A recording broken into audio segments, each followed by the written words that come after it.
साथ देना या ना देना, तुम किसी की मदद करना या ना करना, हमारी आज व्यासपीठ से समूचे सागर के पागलों से प्रार्थना है, गरीबों की मदद जरूर किया करो। क्योंकि इनके दिल से जो पुकार निकलती ना, वो सीधी परमात्मा के पास जाती है। और दिखावटी नहीं, फोटो खिंचवाने के लिए नहीं, हृदय से किया करो, दिल से किया करो। अमीरों के तो बेटों के विवाह में भी लाखों का तोहफा आ जाता है, लेकिन गरीबों की बेटियों के विवाह में भी बेचारा कर्जा लेकर के सामान बेचकर अपना 1 साल से जूता नहीं खरीदता। अगर हम जूता खरीद लेंगे तो बेटी के विवाह में कमी पड़ जाएगी। कपड़ा नहीं लेता बाप, वही पुराने कपड़े में काम चला था, हम कपड़े ले लेंगे तो बारातियों को दिक्कत हो जाएगी। कभी गरीब से पूछना क्या होती है गरीबी, कभी अनुभव करना। गरीबी, अभाव सबसे बुरा है इस पूरी दुनिया में, सबसे बड़ा श्राप है गरीबी। वो मुंह ताकती रहती दुनिया वालों का, और हम लोग किसी को नहीं देखते, ना किसी का सपोर्ट करते। उसकी रातें बेचारी की कैसी गुजरती, गर्मी आती है बिना पंखा के गुजरती, बरसात आती है बिना छत के गुजरती, पॉलीथिन बांध बांध करके डाल डाल करके बेचारा अपना काम चलाता है। गरीबी सबसे खतरनाक। महाराज किसी और की घटना तो क्या बताएं, हम अपनी कथा में हमेशा हम अपनी घटना जरूर बताते हैं, तो हम किसी और के बारे में बताएंगे तो शायद तुम्हें भरोसा ना हो। हम अपने जीवन की बात बताते हैं कि हमने अपने जीवन में 8 से 10 वर्ष की अवस्था तक जो भोगा ना, वो लोग जिनके पास हम सहयोग मांगने जाते थे कि हमको वृंदावन जाना है, हमको 2000 रुपया दे दो, पढ़ाई करने जाना, जब बाद में आएंगे हम आपके वापस कर देंगे, इसलिए नहीं दिए, ये लौटा नहीं पाएंगे, गरीब है। अब तो लाखों रिश्ते बन गए, अब तो लाखों नाते बन गए, अब तो लाखों अपने बन गए। वही जो कल तक 2000 रुपया उधार नहीं देते थे, वही आज बागी सुधाम के नाम से अपनी इज्जत बचा रहे हैं। लेकिन भैया कल तक कोई नहीं था, सब दिखावा है दुनिया, कोई किसी का नहीं होता। हमारे पिताजी का नाम कार्ड में नहीं लिखते थे, इसलिए नहीं लिखते थे क्योंकि गरीब है, ये आएंगे तो फटे कपड़े पहन कर आएंगे, बेइज्जती हो जाएगी। जब परिवार में कार्ड आता था रिश्तेदारों का, हम अपनी माँ से कहते थे, माँ आप अपन को कोई निमंत्रण नहीं देता है। हमारी माँ कहती थी, बेटा इस संसार में निमंत्रण भी अमीरों को मिलता है। विचित्र दुनिया है ये, कोई किसी का नहीं है। यहां सब बातों के बतासे हैं, सब पूरी दुनिया व्यर्थ है। इस पूरे संसार में अपना कोई है तो गरीब का केवल और केवल गरीब का कृष्ण है।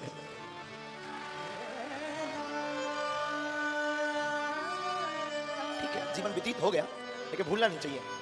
हमें आज भी एक एक पल अपने जीवन के गुजरे हुए याद है।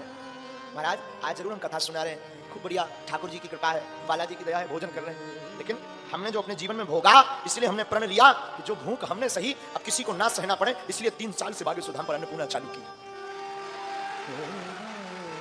हमने अपनी बहन के विवाह में 10 जगह उधार मांगने गए 20,000 रुपया। उस वक्त हमारी बहन का विवाह मात्र 35,000 में निपट गया, तो किसी ने उधार नहीं दिए थे। हमारे पास बेचने को कुछ था ही नहीं, थोड़ी सी पिताजी के नाम भूमि थी, उसको ही बेचने। लेकिन वो दिन हमें आज भी याद है, खटकते हैं वो दिन। किसी ने 20,000 रुपए नहीं दिए थे। उसी दिन हमने प्रण लिया था कि बालाजी अगर कभी कृपा हुई, दास के जीवन में कभी सामर्थ्यता आई ना, तो बागेश्वर धाम पर हम भी बेटियों का विवाह करेंगे, ताकि हमारी तरह किसी भाई को रोना ना पड़े, परेशान ना बने। इसलिए ना महाराज हम हर साल, हम नहीं हनुमान जी करवाते हैं, हम तो माध्यम हैं, लेकिन हमने भी बहुत सहा। ये बात हम इसलिए नहीं बता रहे कि हम आपको अपनी बातों में फंसाना चाह रहे हैं, इसलिए भी नहीं बता रहे कि हम अपने जीवन की बात बता बता करके आपको इमोशनल करना चाहते हैं, बिल्कुल नहीं। हम आपको ये बात सिर्फ इसलिए बता रहे हैं कि हमारे जैसा नालायक, हमारे जैसा बिछड़ा और पिछड़ा व्यक्ति भी भगवान की कृपा पा करके यहां बैठ करके कथा कह सकता है, तो तुम भी उनको पकड़ लो। जैसे हमने बालाजी को पकड़ करके जिंदगी में 4 चांद लगाए हैं, तुम भी उनको पकड़ लो।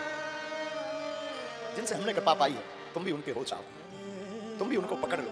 जैसी हमारी सुनी, समय बहुत लगा, बहुत धक्के खाए, अवहेलना सही, लोगों ने मजाक बनाया, तिलक लगाते थे तो लोग मजाक बनाते थे, लेकिन हमने उसी दिन प्रण ले लिया था कि जिस दिन तिलक का तुमने मजाक बनाया, एक दिन ऐसा आएगा कि तुम भी तिलक लगाकर गौरव महसूस करो। खूब गालियां सुनी, खूब अवहेलनाएं सही, लेकिन एक बात है, हमारी माँ ने एक चीज हमें सिखाई थी, बेटा तुम कभी मुस्कुराना ना छोड़ना, और कभी बालाजी के चरणों को ना छोड़ना। और गुरु कृपा हुई, गुरु का हाथ रखा, और गुरु ने जब से पकड़ा, एक नालायक से यह दास कुछ बोलने लायक बन गए। तुमसे भी हमारी प्रार्थना है, आपने भी अपनी जिंदगी में अगर सहा हो, सह रहे हो, कोई तुम्हारा ना हो, घबराना मत, फड़फड़ाना मत।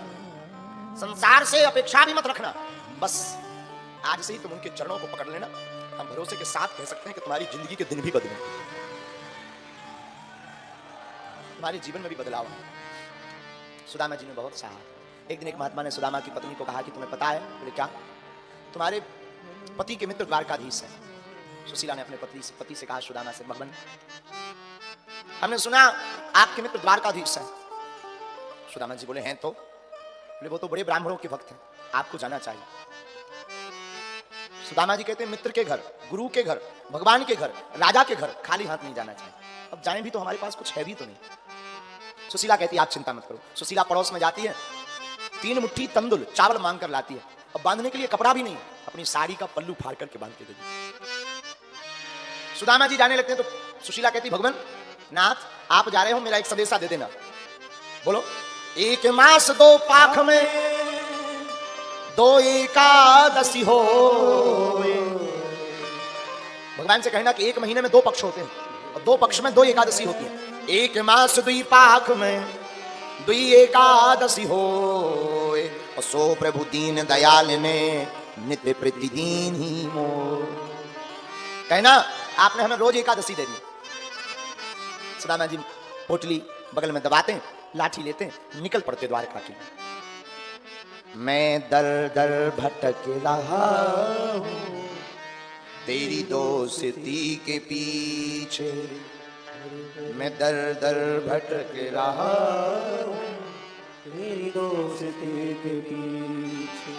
तेरी दोस्ती के पीछे, तेरी दोस्ती के पीछे, तेरी दोस्ती के पीछे, तेरी दोस्ती के पीछे।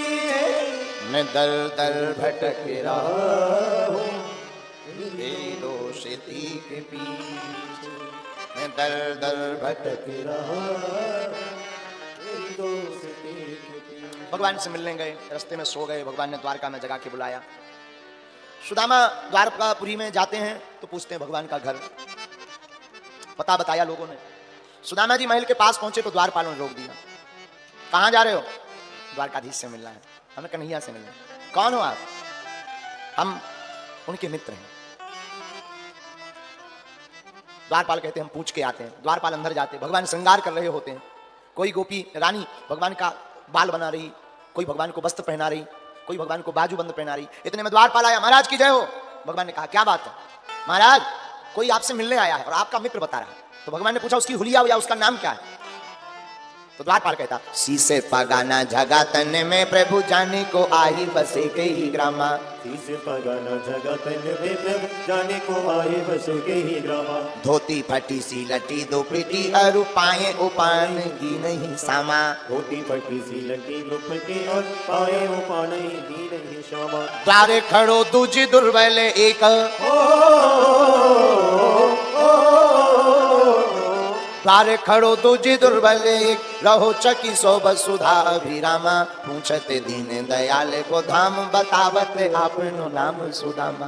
पूछते दीन दयाल को धाम बतावत आपनो नाम सुदामा। जहां द्वारपाल ने कहा कि ऐसी ऐसी शकल है, भगवान ने कहा नाम बताओ। और द्वारपाल ने कहा सु, तो भगवान खड़े हो गए। और जब तक वो पूरा नाम दामा कह पाता, सुनते ही दौड़े चले आए लगाया गले से सुदामा को, लगाया गले से सुदामा को।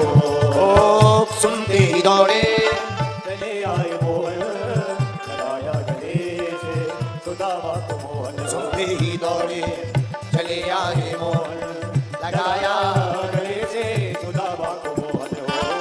सुनते ही दौड़े चले आए मोहन, लगाया गले से सुदामा को मोहन।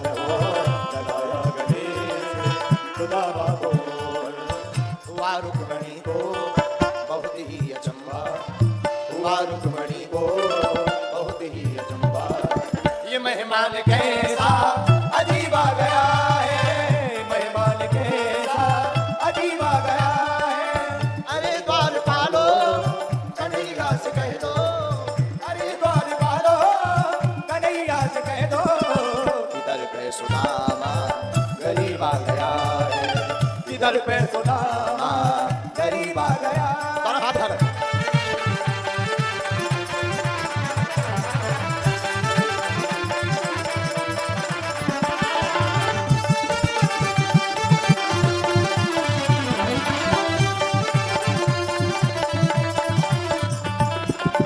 बराबर में अपने सुदामा बिठाए, बराबर में अपने सुदामा बिठाए, चरण आंसुओं से सामने बुलाए हो, चरण आंसुओं से सामने बुलाए, बराबर में अपने सुदामा बिठाए, चरण आंसुओं से सामने बुलाए हो, बराबर में अपने सुदामा बिठाए, चरण आंसुओं से सामने बुलाए, चरण आंसुओं से सामने बुलाए। न घबराओ प्यारे जरा तुम सुदामा, न घबराओ प्यारे जरा तुम सुदामा, खुशी का समा तेरे करीब आ गया है, खुशी का समा तेरे करीब आ गया है, अरे द्वार पालो कन्हैया से कह दो, अरे द्वार पालो उस कन्हैया से कह दो, इधर पे सुदामा करीब आ गया है, इधर पे सुदामा करीब आ गया। दोनों हाथ धर।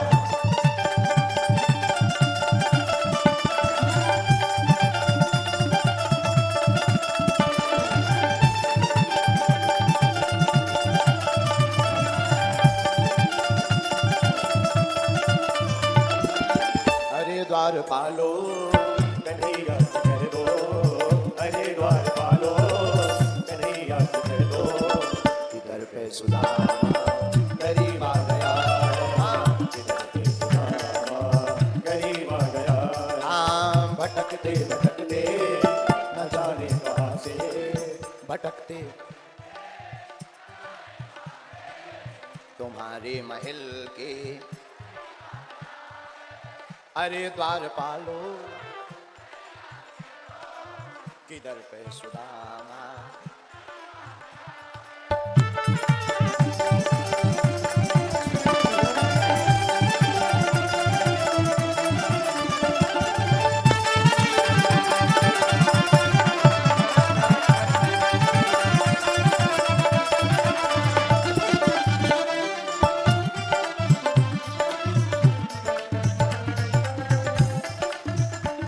हाँ किधर पे सुदामा करीब आ गया है, इधर पे सुदामा करीब आ गया। द्वारकाधीश भगवान की बैठ जाओ,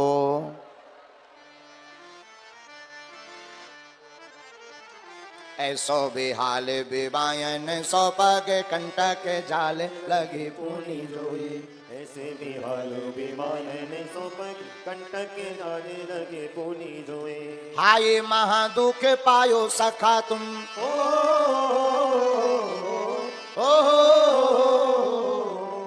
आए महादुख पायो सखा तुम, आए इतना किते दिन कोई, देखे सुदामा की दीन दशा करुणा करी के करुणा निधि रोए, देखे सुदामा की दीन दशा करुणा करके करुणा निधि। पानी पर आते को हाथ छुओ नहीं,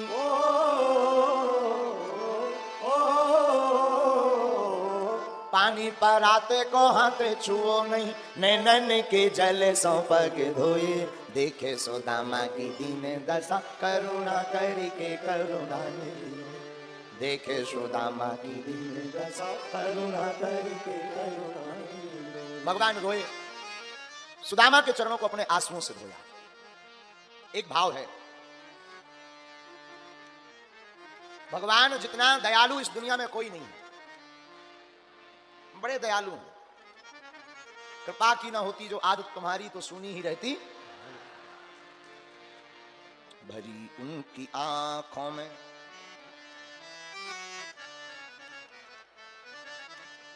भरी उनकी आंखों में है कितनी करुणा, जाकर सुदामा तुखारी से पूछ, जाकर सुदामा करामत तो क्या उनके चरणों की रज में, करामत क्या उनके चरणों की रज में, जाकर के गौतम की नारी से पूछो, जाकर के गौतम की नारी से पूछ, भरी उनकी आंखों में है कितनी करुणा भरी उनकी आंखों में है कितनी करुणा।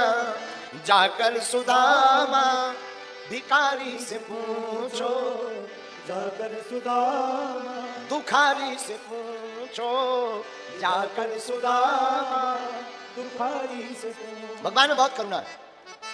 भगवान ने सुदामा के चरणों को अपने आंसुओं से धोया। सुदामा बड़े दिन बाद आए हो, अब भगवान ने भोजन करवाने को बैठाया, 56 भोग स्नान करवाया, कपड़े दिए, 56 भोग करवाया। तो आज सुदामा जी मन ही मन भूख को गाली दे रहे। क्यों? कल तक भोजन नहीं थे तो भूख लगी थी, आज भोजन है सो भूख गाया। और अक्सर ऐसा होता है। सुदामा जी मन ही मन भूख को गाली दे रहे। अरे बाबरी, तू भी बड़ी पागल है, धांधली है। जब भोजन नहीं था तब तू सताती थी, आज 56 भोग है सो भूख नहीं। फिर भी कुछ पाया। भगवान अपने अंतापुर ले गए, जहां भगवान विश्राम करते थे वहीं सुदामा को विश्राम कराया, चरणों को लिया और दबाने लगे। सुदामा, तुम तो बचपन से ही बड़े धैर्य गंभीर वैराग्य की बातें करते थे, शादी वादी भई गए ऐसे ही घूम रहे। सुदामा जी से रहला के बोले भाई तो है। अब सुदामा जी ने पूछा, एक कन्हैया, तुम बचपन से ही बड़े चपल चंचल नटखट थे, तुम्हारी शादी वादी भई गए ऐसे ही हो? भगवान बोले भाई के नहीं भाई, मिला ही लो। भगवान बोले जितनी रानियां हैं बुलाओ। अब रानियां कौन, एक दो हैं। पहले रुक्मणी जी आई, प्रणाम किया, सुदामा जी ने आशीर्वाद दिया, सौभाग्यवती भवा, धनवती भवा, पुत्रवती भवा। सत्यभामा जी आई, सौभाग्यवती भवा, धनवती भवा, पुत्रवती भवा। सुदामा जी इशारों करके बोले दो दो दो दो, ये तो एक ही, दो दो। भगवान बोले अबे तो नंबरिंग चल रही, श्री गणेश है, अबे कहा है? सुदामा जी बोले मतलब? भगवान बोले आप तो आशीर्वाद दो, जितनी आए सब हम आएंगे।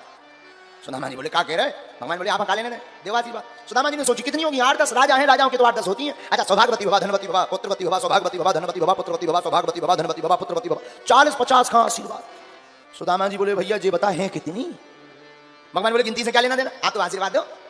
सुदामा जी ने सोची कितनी होगी, 100-150। और जब सुदामा जी ने नजर लगाई, यार लंबी लाइन लगी, घूंघट डाल के सब लेन में लगत जा रही। सुदामा जी बोले जो बता भैया जी, तेरी आए के पूरे गांव भर किया बुला ले। भगवान भी कम मजाक ही नहीं। भगवान बोले सुदामा जी जितनी ये घूंघट डाल रहे हैं सब अपनी रजिस्ट्रेशन में है, आप तो आशीर्वाद दो।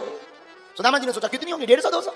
अभी देख, सौभाग्यवती भवा, धनवती भवा, पुत्रवती भवा, सौभाग्यवती भवा, धनवती भवा, पुत्रवती भवा, सौभाग्यवती भवा, धनवती भवा, पुत्रवती भवा। सांस फूल गई सुदामा जी की। बोले भैया जी बताते जिंदगी भर विवाह ही करत रहो का, और कचू नहीं करो। भगवान बोले अब क्या बताएं, वो तो हो गए, अब हो गए तो हो गए, अब आशीर्वाद तो देना ही पड़ेगा। आपने कुछ को दे दिया, बाकी को नहीं दिया, आपत हो जाएगी महाराज, हमारी लड़ाई हो जाएगी, आशीर्वाद तो देना ही पड़ेगा। सुदामा जी बोले भैया हमें लग रहा कि आज हमें आशीर्वाद देते ही देख चलो जाने। अरे नहीं महाराज, कैसी उल्टी बातें करते हैं, आप तो आशीर्वाद बांटो। सुदामा जी बोले ठीक है, और होंगी 1000। सौभाग्यवती भवा, धनवती भवा, पुत्रवती भवा। अब सौभाग्यवती गायब, पुत्रवती गायब, धनवती गायब, अब तो भवा भवा भवा भवा भवा भवा भवा भवा भवा। 1,500-2 हजार लो तो चले ही हो। सुदामा जी ने देखी लेन घटवे की जगह बढ़ रही, घटो चाहिए बढ़ रही। सुदामा जी बोले भैया लेन तो फिर लंबी हो गई। भगवान बोले अपनी है अपनी।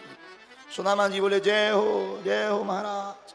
सुदामा जी बोले एक काम करो, कोई बीच का उपाय निकालो। भगवान बोले क्या? सुदामा जी बोले सबके बदले आप आशीर्वाद ले लो, तुम बांटत रहियो, हमें तो नहीं अब दे पाओगे। भगवान बात मान गए। भगवान ने साष्टांग दंडवत किया, सुदामा जी ने आशीर्वाद दिया, कल्याण हो गए, चिरंजीवी हो, सदा विजय रहो। और जहां आशीर्वाद मिला भगवान मुस्कुरा पड़े, बोलो द्वारकाधीश भगवान की। कुछ दिनों तक सुदामा जी रहे। एक दिन भगवान ने ही कहा कि अब घर की याद नहीं आ रही जी। सुदामा जी जाने लगे। सुदामा जी ने सोचा कुछ देंगे, कुछ नहीं मिला। तो सुदामा जी ने सोचा शायद ध्यान नहीं रही होगी, तो कहने लगे जाना तो है ही है। सुदामा जी हाँ, भाभी जी ने तुम्हें कुछ दिया नहीं? सुदामा जी ने देखा इतना बड़ा वैभव, इतना बड़ा महल, क्या बताएं? चावल बताएंगे तो इनकी जो पत्नियां हैं वो क्या कहेंगी, इनके मित्र ऐसे हैं, चावल ले आए। सुदामा जी ने छिपा ली। भगवान बोले कुछ दिया नहीं भाभी जी ने? सुदामा जी बोले नहीं कुछ नहीं, ऐसे ही आ गए हम बाहर, जल्दी आ गए ना, कुछ नहीं, बात नहीं कर पाए। भगवान कृष्ण बोले सुदामा तुम्हें झूठ बोलना नहीं आता है, पकड़ लिया हमने। भगवान ने पोटली पकड़ ली, सुदामा जी सकचा करके सिर नीचे कर लिया। भगवान ने पोटली खोली, प्रेम के भूखे प्रेम के तंदुल प्रेम के भाव से खाने लगे हैं, प्रेम के भूखे प्रेम के तंदुल प्रेम के भाव से खाने लगे हैं। तंदुल के दाने में दीने का देखो दरिद्र चबाने लगे हैं, तंदुल के दाने में दीने का देखो दरिद्र चबाने। और एक एक मुट्ठी में एक एक लोक, एक एक मुट्ठी में एक एक लोग सुदामा के भाग्य में जाने लगे हैं। त्रिभुवन पति की देखे उदारता तीनों भवन फल लाने लगे हैं। त्रिभुवनपति की देखे उदारता तीनों बनकर राम। भगवान ने चावल की पोटली खोली, पहली मुट्ठी ली, पहली मुट्ठी लेते ही प्रभु ने क्या, पहली मुट्ठी लेते ही प्रभु ने स्वर्ग सुदामा के नाम किया है। दूसरी मुट्ठी में पृथ्वी लोक का वैभव विप्र को सौंप दिया है। दूसरी मुट्ठी में पृथ्वी लोक का वैभव विप्र को सौंप फिर दिया। तीसरी मुट्ठी में देने लगे जो,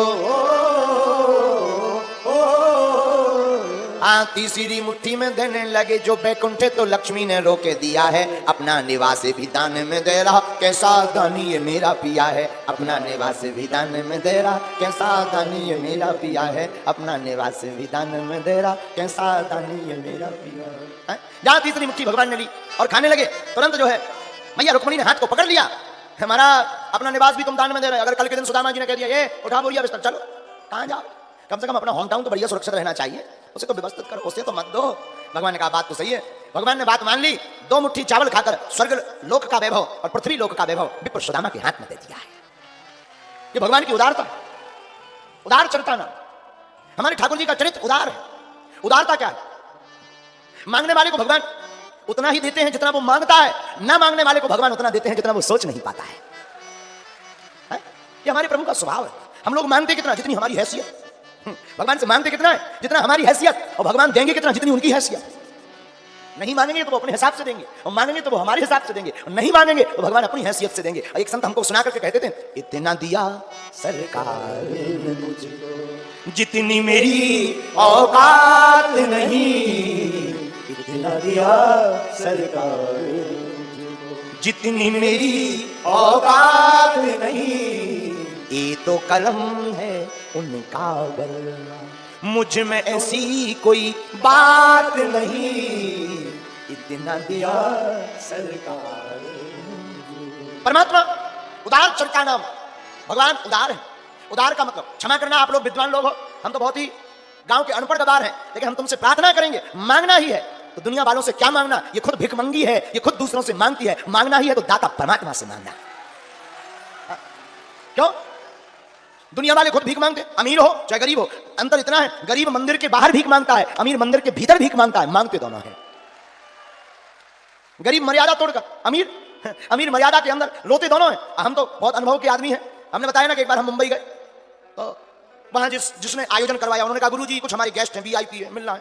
हम कहा कोई बात नहीं, अब आयोजन करवाया तो मिलना ही पड़ेगा, बुला लो। वो आए, बोले गुरुजी ये 10,000 करोड़ के मालिक है। हमने कहा बाबा बहुत अच्छा। दूसरे ये 25,000 करोड़ के मालिक। अरे हमका बाबा, हमने ऊपर से नीचे तक देखा, 25,000 करोड़ में सींग पूंछ तो नहीं निकल आया, नहीं जो के आदमी के आदमी, लेकिन 25,000 करोड़। हमने कहा बोलिए, नहीं गुरुजी अकेले में बात करिए। हम कहा ठीक है भागो। सबको हटाया, 25,000 करोड़ का मालिक बैठा है, सामने बैठा, हाथ जोड़े। हमने कहा बोलिए, आप तो सब जानते हैं। हमने पर्चा लिखा, और पर्चे में जब लिखा तब हमारा दिमाग खराब हो गया, लेकिन वो भी हाथ जैसी जोड़ा और लगा रोने, लुगाइयों से बुरा, स्त्रियों से बुरा। हमें मन ही मन लगा धन्य परमात्मा तुम्हारी कृपा। हमने पूछा क्या हुआ, बोले बीमारी हो गई है, डॉक्टर ने कहा है दाल का पानी और सूखी रोटी खाओ, अट्ट सट्ट खाओगे जल्दी टिकट कट जाएगी। हमें मन ही मन बड़ी हंसी आई। बोले आप हंस क्यों रहे? हमने कहा हम हंस इस बात पर है कि तुम 25,000 करोड़ के मालिक हो, फिर भी रोटी नहीं खा पा रहे। हम तो 2 कौड़ी के आदमी हैं, फिर भी दबा के खाते हो, राम गुण गाते हैं। ये भगवान की कृपा। तो क्षमा करना, तुम संपत्ति से बिस्तर ला सकते हो, नींद नहीं, भोजन ला सकते हो, भूख नहीं, लेकिन परमात्मा का भक्त नींद भी लाता है, बिस्तर भी लाता है, भोजन भी पाता है और भजन भी पाता है। अब तुम्हें निर्णय करना है, लक्ष्मी का गुलाम बनना है या नारायण का गुलाम बनना है। इतना दिया सरकार जितनी मेरी औकात नहीं, इतना दिया। एक बात और, हम कल गीत गा रहे थे, बच्चे गुनगुना रहे थे रात को, कल का सुबह 3 बजे, हमारी तो रात ही दिन में हो, जब 4 बजे पूरी दुनिया सोकर उठती है, हर हर भोले त्रिपुंड लगाकर नहाते हैं, धोते हैं, तब हमारे जैसे मूर्ख बिस्तर पे जाके सोते हैं। तो सुबह 3 बजे बहुत अच्छा गीत गा रहे थे। अब वो आपके काम की बात है। मुझे तुमने मालिक बहुत कुछ दिया, बहुत कुछ दिया, तेरा शुक्रिया। परमात्मा ने बहुत कुछ दिया। मुझे कौन पूछता था तेरी बंदगी से पहले, मैं खुद को ढूंढता था इस जिंदगी से पहले। मुझे कौन पूछता था तेरी बंदगी से पहले, मैं खुद को ढूंढता था इस जिंदगी से पहले। मैं जिंदा हूं मगर ये जानता हूं तेरे दर पे आने के काबिल नहीं। एक संत कहते थे मुझे कौन पूछता था तेरी बंदगी से पहले, मैं खुद को ढूंढता था इस जिंदगी से पहले, मैं बुझा हुआ दिया था तेरी रोशनी से पहले। परमात्मा की कृपा, क्षमा करना, हवा और कृपा दोनों होती हैं, दिखाई नहीं पड़ती। हवा को जिस प्रकार हम लोग अनुभव में करते हैं, उसी प्रकार कृपा भी अनुभव का विषय है। लोग कहते हैं हम पर उनकी बड़ी कृपा है। कृपा का मतलब ये नहीं है कि कान बड़े हो जाए, कृपा का मतलब ये नहीं पेट बड़ा हो जाए, पेट बड़ा हो जाए। हम लोग वजन बढ़ा रहे हैं, भजन घटा रहे हैं। हमारे गुरुजी कहते थे वजन नहीं भजन बढ़ाओ, जो भजन बढ़ाता है वजन अपने आप घट जाता है। और एक तुम्हारे काम की बात है, इंसान अपनी दुनिया की शुरुआत लाइफ स्टाइल साइकिल से शुरू करता है। अमीर आदमी बनता मोटरसाइकिल लेता, और अमीर होता कार लेता, बड़े मकानों में रहता, बड़े भवनों में रहता है। लेकिन जब बहुत कोलेस्ट्रॉल बढ़ने लगता है, चर्बी बढ़ने लगती है, तो फिर क्या करता है? फिर वो साइकिल पे ही आता है। अंतर इतना है, बचपन में जिस साइकिल पर, गरीबी में जिस साइकिल पर चलता था, वो साइकिल मंजिल तक पहुंचाती है। अमीरी के बाद जिस साइकिल पर पहुंच चलता है, वो कमरे में धरी रहती है। लेकिन पृथ्वी गोल है, आता व्यक्ति वही है। इसलिए अपनी जिंदगी में अपने शुरुआती दिनों को न भूलकर हर उपलब्धि में, हर पद में अभिमान या गुमान नहीं, परमात्मा का स्वाभिमान करना चाहिए कि हमारी परमात्मा की कृपा है कि हम उनकी कृपा से ये कर पा रहे हैं।